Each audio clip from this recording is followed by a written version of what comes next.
हिमाचल प्रदेश और यूटी लद्दाख के बीच कई सारी ऊंची पहाड़ियां हैं जहां से गुजरती हुई सड़क पर से सफ़र करना हर किसी के लिए इसलिए भी चैलेंजेबल बन जाता है क्योंकि ऊंचाई बेहद ज़्यादा रहती है। 13,000 फीट की ऊंचाई से बात करें तो 18,000 फीट तक की ऊंचाई जो है इन तमाम चोटियों की रहती है जहां से ये सड़कें गुजर रही हैं। लगातार रोमांच के दीवाने जो हैं इस और आकर्षित होते हैं क्योंकि जिनमें साइकिलिस्ट पहले नंबर पर आते हैं, चाहे भारतीय सेना हो, अर्धसैनिक बल हो या फिर दूसरे किसी भी जो है फील्ड पर काम करने वाले लोग आए दिन लगातार इन पहाड़ियों पर साइकिल के ज़रिए सफ़र करने का जो है अपना जुनून लेकर यहाँ पर पहुँचते हैं। ऐसा ही एक दल हमारे साथ है 17 सदस्यीय जो 554 किलोमीटर साइकिल से जो है वो पूरी दूरी को तय करेगा, जिनमें अलग अलग फील्ड पर काम करने वाले लोग हमारे साथ मौजूद हैं।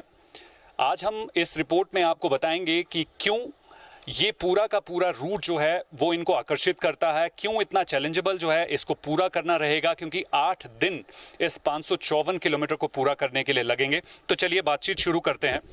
मैम, आपसे सबसे पहले जानना चाहूँगा आप करती क्या हैं और साइकिल में ये सफ़र तय करने के लिए जो है आपने ये लोकेशन चूज़ की क्यों की? Okay, good afternoon. मेरा नाम अनुपमा शर्मा है और मैं जो हूँ एक काउंसलर हूँ। स्टूडेंट्स को अब्रॉड भेजने का करती हूँ। अपना सेल्फ मेरा काम है। जिनको फ़ौज से रिलेटेड जिन बच्चों को ज़्यादा पता नहीं होता उन लोगों को मैं ज़्यादा हेल्प करती हूँ। अब साइकिल के साथ में ये है कि क्योंकि मेरे हस्बैंड आर्मी में हैं, कर्नल हैं, वो डिफरेंट स्पोर्ट्स करा करते हैं और जैसे गोल्फ हुआ, स्विमिंग हुआ, मैराथन रनर हैं, तो उन्होंने अपना पैशन बनाया साइकिलिंग के हिसाब से। जब उन्होंने साइकिल का लिया तो वो काफ़ी लंबे लंबे किलोमीटर्स करते थे और वो अकेले करते रहते थे। तो वो मेरे मोटिवेटर हैं। उन्होंने मुझे बोला कि मेरे साथ चलिए आप, तो वो अच्छा लगेगा, दोनों हम इकट्ठे एक साथ कर सकते हैं। तो मेरी जो शुरुआत हुई वो 2 किलोमीटर से शुरू हुई है कि एक जाना और एक किसी भी तरीके से घर वापस आना, क्योंकि कोई और तो है नहीं उठा के लाएगा। ऐसे मैंने 2 किलोमीटर से शुरू करते हुए मैंने जो है 200 किलोमीटर का BRM मैंने किया, जिससे कि मैं जो पहुँची, जो कि मुझे बहुत डिफ़िकल्ट लगा धीरे धीरे करते हुए, और ग्रेजुअली किया। In the month of 6 months मैंने किया, क्योंकि मैं एक एस्थमेटिक हूँ एंड मैं 50+ हूँ, तो मुझे ये चीज़ डिफ़िकल्ट लग रही थी, इम्पॉसिबल लग रहा था मुझे करने के लिए। पर इनके कहने पे और मैंने सोचा क्यों नहीं, कोई भी चीज़ नामुमकिन नहीं है। इस जज्बे को लेते हुए मैंने कहा चैलेंज लेते हैं और करते हैं। जब मैंने 200 किलोमीटर किया उसके बाद हम दोनों खूब लंबे लंबे करने लगे। सैटरडे संडे हमारा सिर्फ इसी में जाता था। हम एक जाते थे और खूब अच्छा ब्रेकफास्ट सड़क पे रोड साइड पे किसी वेंडर के पास करके हम वापस आते थे। हमारा पैशन हो गया आज तक। उसके बाद से कोई संडे सैटरडे हम घर में नहीं बैठे। सुबह 4 बजे उठते हैं और हम चल देते हैं। उसके बाद में फिर हमारे को पता चला कि इन्हीं का अगेन ये था आइडिया कि कुछ लंबी राइड करते हैं। So when we planned about Delhi to Mumbai, हमने फिर वो प्लान किया, जिसमें मैं बहुत डर रही थी क्योंकि सिर्फ 200 ही करके मैं रुकी हुई थी और कंटिन्यूसली आपको 7 डेज तक साइकिलिंग रोज कम से कम 250-300 किलोमीटर करना is not an easy task. But हमने उसके लिए काफ़ी प्रैक्टिस करी। हम लोग करीब एवरीडे 160, 180, 200 तक हमने टच करते हुए 10 दिन तक कंटिन्यूस किया, सो दैट सैडल पे बैठने की हमें आदत पड़नी चाहिए एटलीस्ट 5 to 10 आवर्स के लिए, 12 आवर्स के लिए। वो हमने प्रैक्टिस करी और फिर हमने जो लिया वो चैलेंज था दिल्ली टू मुंबई हमने किया। मोस्टली हमारे ये ग्रुप के अगेन सारे ही हम लोग थे उसमें और खूब हमने मज़े किए उस रूट में। ऐसे हमने नहीं किया कि हमारे को करना है, we went destination to destination. बिल्कुल, आपने बिल्कुल ठीक कहा मैम। बहुत सारा जो एक्सपीरियंस आपने शेयर किया है हमारे दर्शकों को। सर, आपसे जानना चाहूँगा, आप इंडियन आर्मी में हैं, किस तरीके से देखते हैं कि जिस रूट को आपके ग्रुप ने चुना है ये काफ़ी चैलेंजेबल रहने वाला है। 6 हाईएस्ट पासेस से होकर गुजरेगी आपकी पूरी की पूरी टीम। तैयारियां किस तरीके से की हैं? तैयारियां बहुत अच्छी हैं। मैं colonel Aditya Sharma Indian army में हूं और इस ग्रुप के साथ मैंने दिल्ली मुंबई भी किया हुआ है। बहुत स्ट्रॉन्ग राइडर्स हैं। इसमें 4 लेडीज़ हैं, बल्कि they are inspirational for me and they are as good or I would say better than any disciplined forces. तो मुझे तो कोई शक नहीं है कि सारे के सारे 17 लोग हम 6 पासेस बिना किसी तकलीफ़ के करेंगे। और इनके साथ क्योंकि मैंने दिल्ली मुंबई भी किया है तो मुझे बड़ा मज़ा आता है। It's a natural choice for me. Thank you ma'am. किसी भी फील्ड में महिला जो है वो कम नहीं है, इसीलिए आप इस साइकिल पर पूरा सफ़र तय करने जा रही हैं। बहुत सारे किलोमीटर्स आपने इसी साइकिल से तय किए हैं।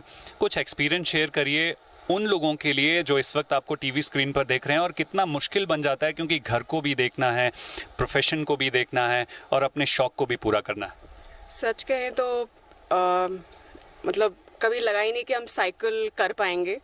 क्योंकि ऑब्वियसली घर जॉब भी था, बच्चा भी है, तो सब कुछ देखना। तो अब घर में एक साइकिल खड़ी थी जो मैं एक्चुअली मेरे हस्बैंड ने ली थी, तो उसके बाद खड़ी रही, तो मैंने सोचा क्यों नहीं मैं ट्राई करूं, और अगर सब कुछ ठीक रहा तो व्हाई नॉट। तो बस इसी तरह इन्होंने 2 किलोमीटर से शुरू किया, हमने 5, फिर 10, फिर I think there was no stopping. एक दूसरे को मोटिवेट करते हुए हम लोग ने 50, फिर 100, फिर दिल्ली टू बॉम्बे और BRM राइड्स भी करी। तो मतलब नथिंग इज़ इम्पॉसिबल। मतलब हमको ये लगता है कि हमारे पास टाइम नहीं है, हम नहीं कर पाएंगे, बट हर चीज़ का टाइम निकल आता है। हमें बस थोड़ी सी कोशिश करनी है, और फिर सब, बच्चा भी समझ जाता है, हस्बैंड भी, फैमिली भी, सब उनको लगता है कि हाँ, जब घर के लिए कर रहे हैं तो कुछ टाइम अपने लिए भी हर एक लेडी निकाल सकती है, और अपना अगर ये पैशन है उनके लिए तो प्लीज़ सबको करना चाहिए और आगे बढ़ना चाहिए। बिल्कुल। तो इस ग्रुप में यंगेस्ट जो है वो पार्टिसिपेंट भी हमारे साथ हैं। सबसे पहले तो आप अपना नाम बताइए और उम्र ज़रूर बताइए। हेलो, मैं अर्नव भारद्वाज हूँ और मेरी उम्र 12 साल है। तो अर्नव, आपने साइकिल पे चढ़ने का कब सोचा और प्रोफेशनल साइकिल पर चढ़ने का कब सोचा, और आप अब एक ऐसे चैलेंज की तरफ जा रहे हो जहाँ जाने से बड़े बड़े लोग घबराते हैं? तो मेरे डैड एक्चुअली साइकिलिंग के बहुत सारे अलग अलग डेस्टिनेशंस जाते थे ऑन अ साइकिल, और एक बार ये DMO चले गए थे, दिल्ली मुंबई ओडिसी। जब वो उससे वापस आए थे मैं बहुत इंस्पायर हुआ था, इसलिए मैंने सोचा कि मैं भी एक साइकिल लूँ, और मुझे ये साइकिल बहुत पसंद आ गई थी। मैंने ये साइकिल ली और आई स्टार्टेड स्लोली। मैंने 10 किलोमीटर स्टार्ट किया, फिर 20 किलोमीटर्स किया। आफ्टर दैट मैंने एक दिन अटेम्प्ट किया 30 किलोमीटर्स, फिर मैंने 45 अटेम्प्ट कर दिया। उसके बाद मेरे पापा ने मुझसे पूछा, बेटा मनाली ले चलेगा? मैंने बोला यस, व्हाई नॉट। तो तैयारी पूरी है? यस। चाहे बारिश गिरे या बर्फ? यस। बिल्कुल। तो आप ये देख सकते हैं कि ये हौसला जब जुनून बन जाए और ज़िद बन जाए तो फिर आपको मंजिल पर तक पहुंचने के लिए कोई रोक नहीं सकता है।